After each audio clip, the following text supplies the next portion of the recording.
Ethan had been away from his hometown for years. He lived in New York now, had a job, his own apartment, and a completely different life. But after spending so long away, he finally decided to return to the old family house where his father still lived. His mother had died years ago, his father had grown older and quieter since then, and Ethan felt that maybe it was time to come home for a while. When Ethan arrived, everything seemed normal. The house was exactly as he remembered it. The old wooden floor, the narrow hallway, the backyard covered with trees, and the large bedroom where he had spent most of his childhood. For the first 2 days, nothing strange happened. But on the third night, Ethan began feeling something he couldn't explain, a strange uneasiness. He couldn't sleep properly. Every few minutes, he felt as if someone was watching him. He even checked the hallway several times. Nothing, just darkness. Then, around 2 in the morning, Ethan suddenly woke up. He didn't know what had awakened him. The room was completely silent. He sat up in bed and listened. Nothing. Then, a voice came from outside, very faint, almost like someone whispering through the snow. Ethan. He froze. He slowly turned toward the window. Again. Ethan. This time, the voice was clearer. Someone was calling his name from outside the house. Ethan got out of bed and walked toward the window. He pulled the curtain aside.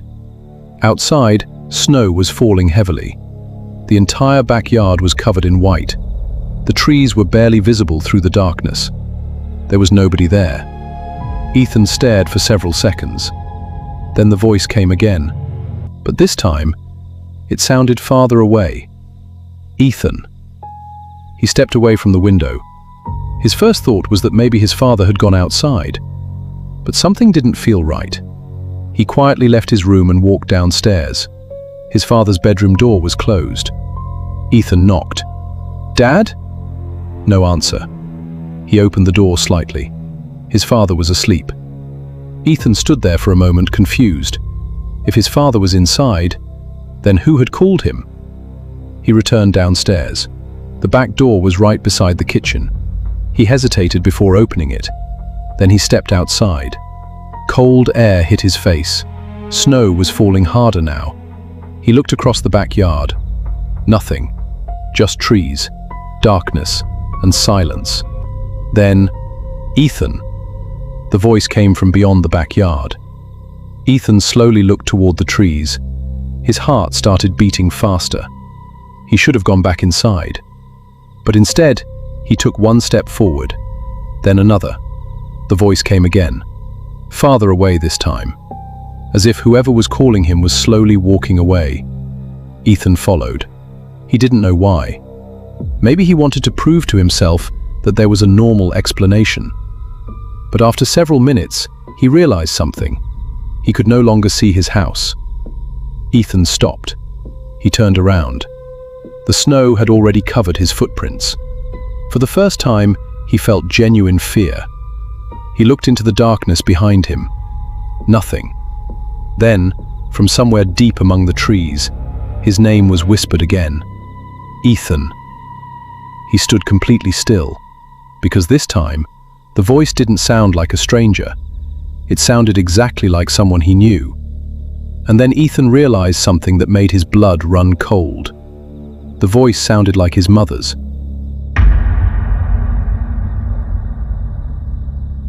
Ethan stood frozen between the trees. The snow kept falling around him, slowly covering the ground. He couldn't see his house anymore. He couldn't even tell which direction he had come from. For a few seconds, he simply listened. Nothing. Then, Ethan. His mother's voice came again. It sounded so real, so close. Ethan swallowed hard. His mother had been dead for years. There was no possible way that voice could be hers. Mom? The word escaped his mouth before he could stop himself. Silence. Then, a faint sound came from somewhere ahead. A soft crunch, like someone walking through the snow. Ethan raised his flashlight and pointed it toward the sound. Nothing. Only enormous trees disappearing into the darkness. He started walking, slowly, one step at a time. The farther he went, the stranger everything became. The trees seemed taller, the fog became thicker, and the snow made the entire forest almost completely silent. After several minutes, Ethan noticed something ahead, a narrow path. He didn't remember seeing it before. It looked old, almost hidden beneath the snow. Ethan followed it. His flashlight moved from one tree to another. Nothing. Then suddenly, a faint light appeared through the fog. Ethan stopped.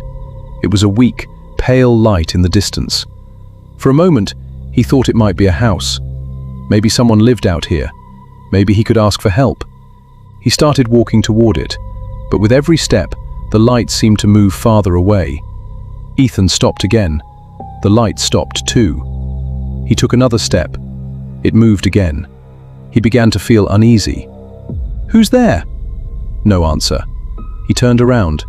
The path behind him looked completely different. The trees were everywhere. The fog had become so thick that he couldn't see more than a few feet. He tried to remember which way he had come. Left? Right? Straight? Nothing looked familiar. He checked his phone. No signal.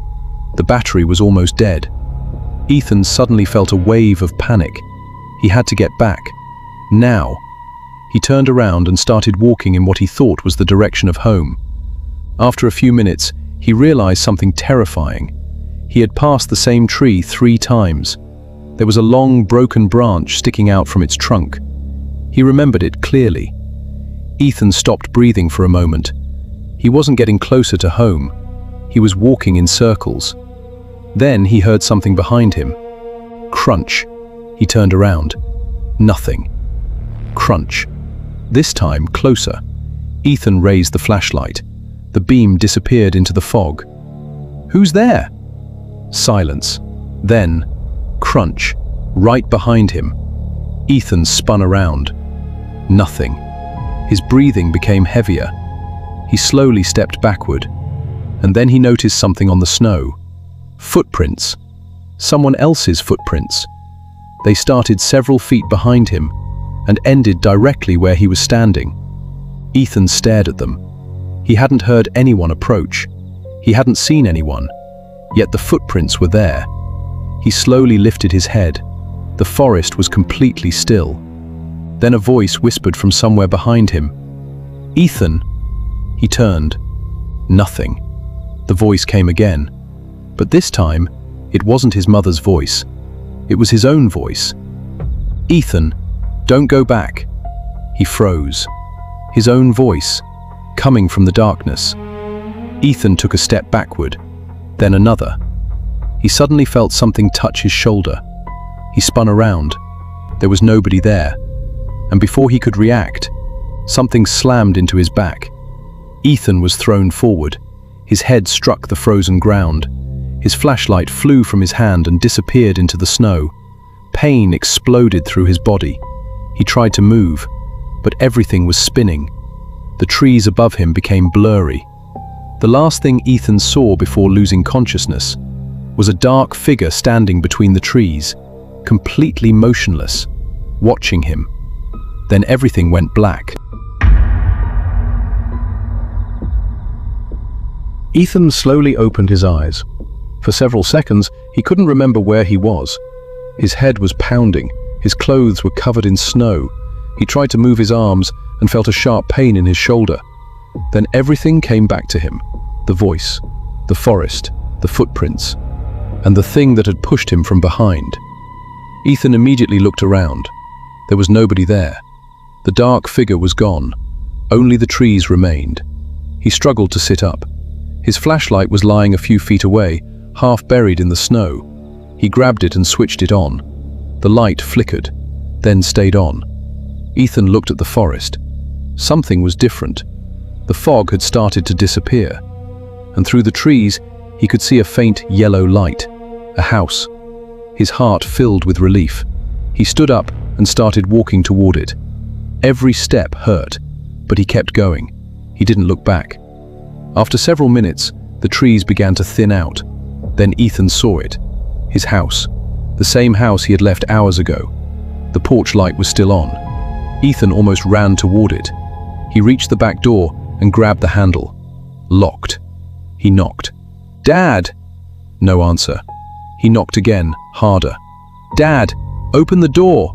Still nothing. Ethan looked through the window. The kitchen was dark. He tried the front door. It opened. He stepped inside.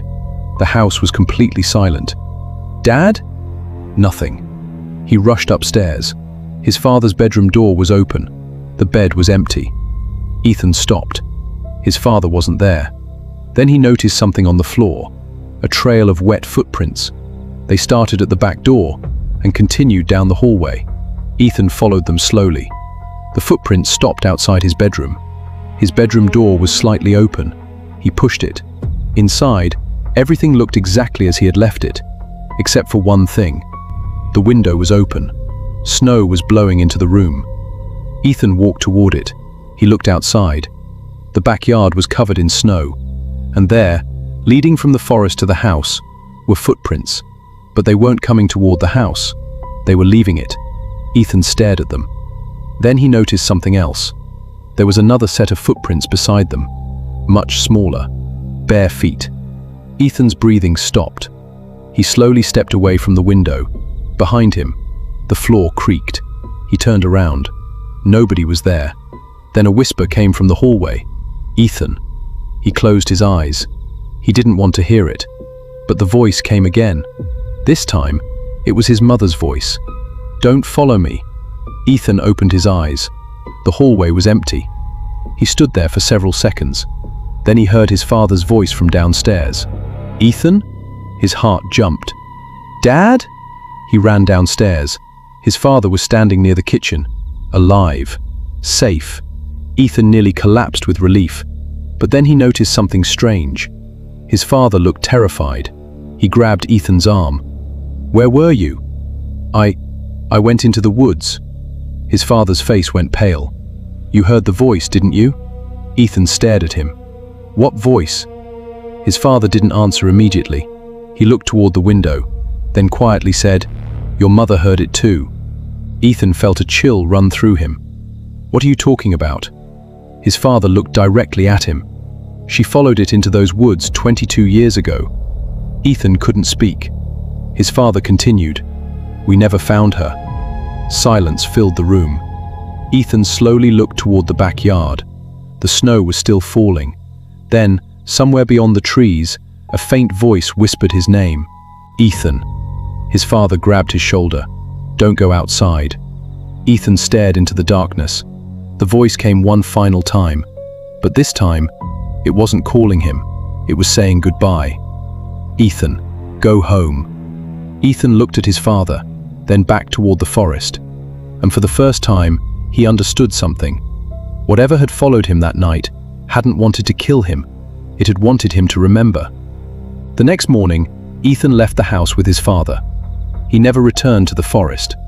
But years later, whenever the first snow of winter began to fall, Ethan would sometimes hear a faint voice outside his window. A voice he could never forget. His mother's voice. And every time, it said the same thing: "Don't follow me."